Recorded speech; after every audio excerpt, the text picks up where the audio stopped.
यो ठाउँमा चाहिँ म बाइकको रिभ्यू गर्न आएको आज 7600 किलोमिटर चाहिँ कुदाइसकेँ मैले अहिलेसम्म। अनि यता चाहिँ एकजना अर्को चङ्खे, स्कुलमा चाहिँ चङ्खे भनेर बोलाउँथेँ, mister Bhote. Our hearts beat to the city streets. We began to feel the fire. We are stuck here at यो साली नदीतिर मेला लागिरहेको छ, थाहा थिएन मलाई। त्यसले गर्दाखेरि यता चाहिँ जाममा फस्यो, उताको बाटो जान्दैन, भित्रबाट हालिदियो होइन। त्यो भित्रको बाटो चाहिँ मलाई पनि राम्रोसँग थाहा छैन। सो यता पछाडि सबै गाडी गइरहेको छ, सो यिनीहरू नि उतै अर्को छेउमा निस्किने होला। Let's go.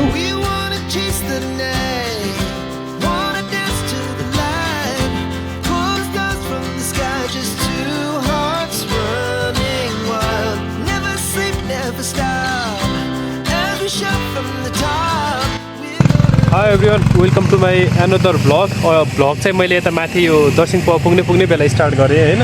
त्योभन्दा तल चाहिँ स्टार्टै गर्न पाएको थिएन भन्दाखेरि जाम थियो। साली नदीमा मेला लागिरहेको छ, त्यो मेलाले झन् त्यता जाम बनायो अनि बनाउनु मिलेन क्या भ्लग।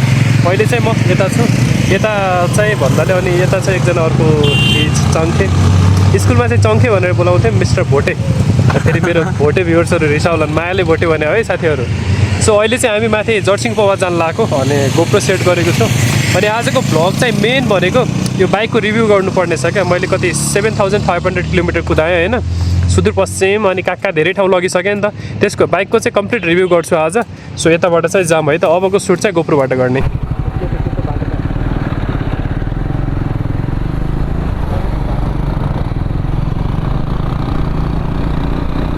जर्सिङ पावासम्मको चाहिँ एउटा भ्लग बनाऊँ भन्ने मेन उद्देश्य चाहिँ होइन। अनि अलरेडी म जर्सिङ पावा चाहिँ आइसकेँ यता कलेजको साथीहरूसँग। अनि आज चाहिँ जान लाग्थेँ, सो एक्लै के जानु भनेर साथीलाई पनि बोलाएँ होइन। साथी र म चाहिँ जान लागेको छौँ। अनि त्यहाँ गएर माथि डाँडामा भ्यूहरू पनि हेर्न मिल्छ अनि बाइकको पनि रिभ्यू बनाउँछौँ होइन।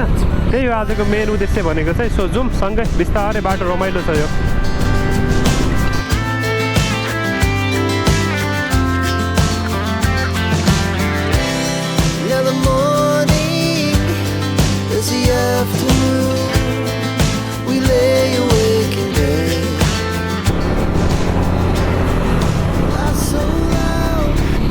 यो बाटोमा 5 पोखरी जान्छ यार यो गाडीहरू।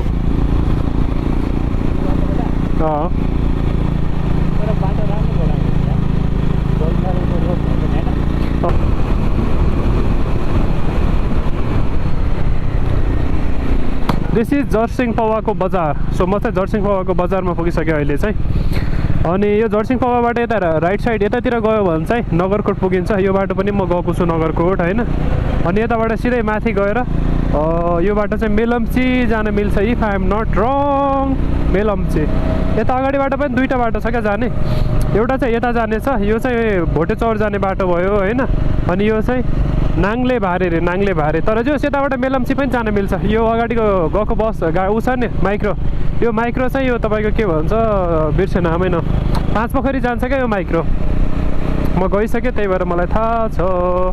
अनि हामी चाहिँ यता जाँदैनौँ, यता जाने, यताबाट चाहिँ माथि यो के अरे जर्सिङ पावाको टप उसमा जान मिल्छ क्या यहाँबाट चाहिँ भ्यू पोइन्टमा। सो भ्यू पोइन्टमा चाहिँ जाम है त्यताबाट सिधै। त्यो जर्सिङ पावाको मेन बजारबाट भ्यू पोइन्ट चाहिँ लगभग कति 5 मिनट हो बाइकको राइड होइन। 5 मिनटमा 2 मिनट चाहिँ पिच अनि तपाईँको बाँकी रहेको यो 3 मिनट चाहिँ तपाईँले यसलाई गर्नुहोस् अफ रोड। धेरै टाढा छैन, त्यही भएर मैले 5 मिनट भनेको। यसो हेऱ्यो भनेदेखि 5 मिनट मात्र टाइम लाग्छ क्या। सो त्यही भएर स्कुटर ल्याएर पनि आउनु मिल्छ, देयर इज नो इस्यु। अनि हिमालहरूमा चाहिँ हिउँ छ होला, त्यसले गर्दा खासै हिमालै देखिँदैन आज त्यो उसु लागेर। यही माथि यो कालो ट्याङ्की भएको भन्दा माथि चाहिँ यताको जर्सिङ पावाको भ्यू पोइन्ट हो।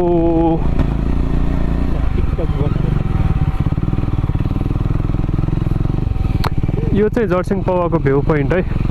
अनि यहाँ चाहिँ मान्छेहरू पिकनिक पनि आइरहेको हुन्छन् अनि यसो घुमघाम गर्न नि आउँछन्, सुटिङ गर्न नि आइरहेको हुन्छन् म्युजिक भिडियोको।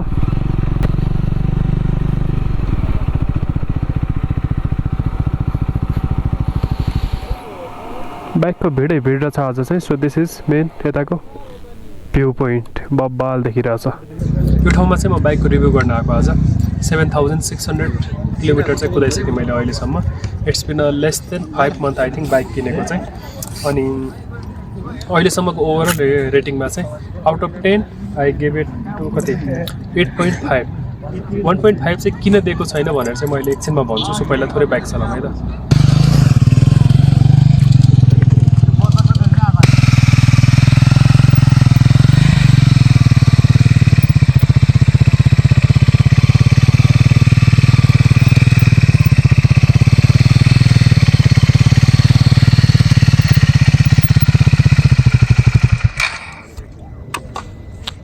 म चाहिँ चाँडै नै अर्को एउटा ट्रिप गर्नेवाला छु यो बाइकमा चाहिँ।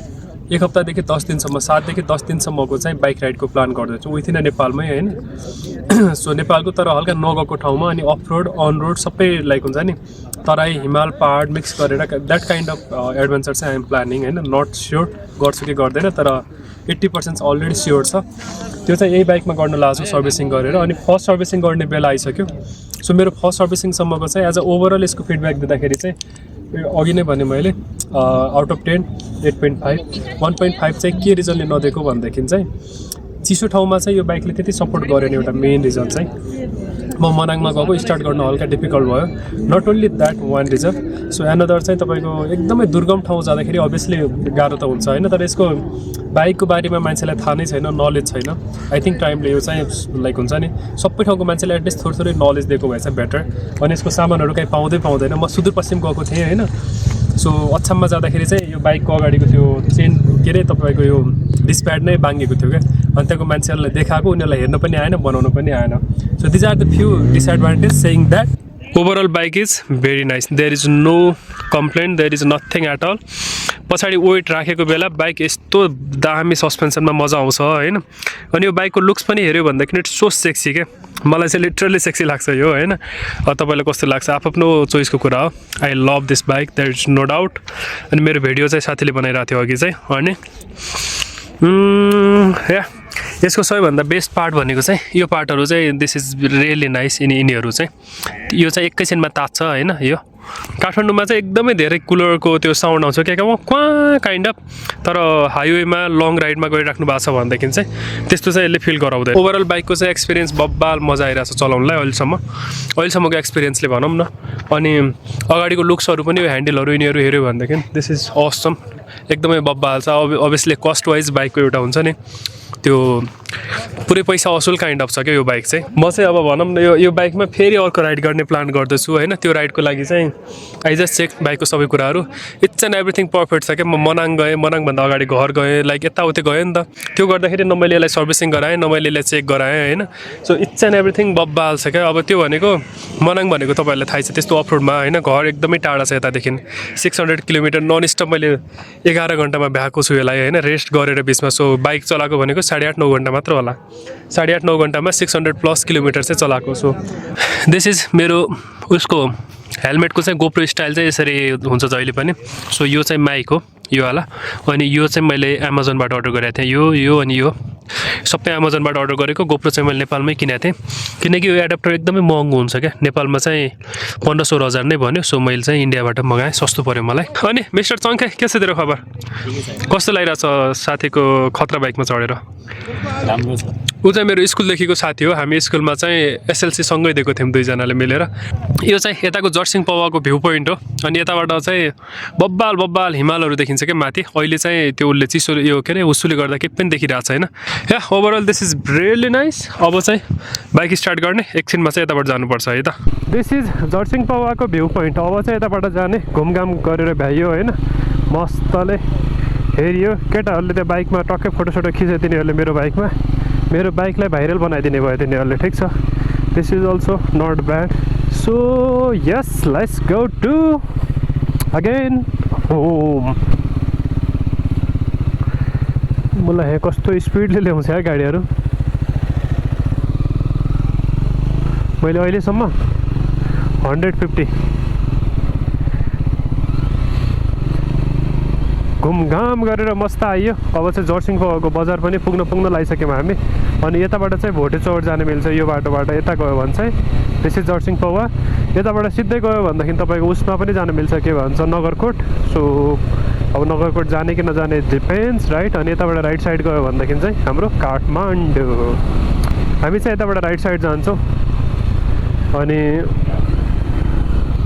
यताबाट राइट साइड जाने यता ओह्रालो चाहिँ 10 मिनट जतिको छ त्यही हो जस ओभरअल रमाइलो भयो यताको ट्रिप चाहिँ अनि बाइक भनेको चाहिँ अब भनौँ न मैले पहिला चाहिँ एनएस चलाइरहेको थिएँ अनि 160 सीसीको होइन सो त्यहाँबाट सिधै 400 सीसीमा जम्प गरेँ म त्यसले गर्दाखेरि पनि होला मलाई चाहिँ हल्का बेटर नै फिल भयो बेटर भन्दा नि हल्का असम नै लाग्यो क्या ट्राइम बाइक चाहिँ अरू बाइक भन्दा अनि मैले जति चलाएँ अहिलेसम्मको मेरो एक्सपिरियन्समा चाहिँ this is one of the best bike भनौँ न in terms of power right अनि एकदमै हाई एल्टिट्युडमा नर्मली बाइकहरूले तान्दैन क्या तर यो बाइकले चाहिँ इजिली तान्छ त्यो उकालोमा पनि which is one of the best part यो बाइकको लागि अनि 4 गियर 5 गियरमा उकालोमा तपाईँको काठमाडौँ होस् या हाई एल्टिट्युड होस् मतलब छैन होइन तान्छ क्या यो बाइकले so this is the best part भनौँ मेरो लागि चाहिँ आई फेल्ट ओभरअल बाइकको रिभ्यू चाहिँ यस्तै नै थियो है अब चाहिँ जाने यताबाट तल अनि हामी चाहिँ झर्दैछ मैले ओह्रालोमा यताबाट लगभग म्याक्स 10 मिनटमा चाहिँ तल पुगिन्छ यता खोलामा अनि त्यहाँबाट त काठमाडौँको फेरि थोरै जाम त्यही त हो नि मजाले अनि सर्ट एन्ड स्विट भ्लग चाहिँ यति नै थियो आजको चाहिँ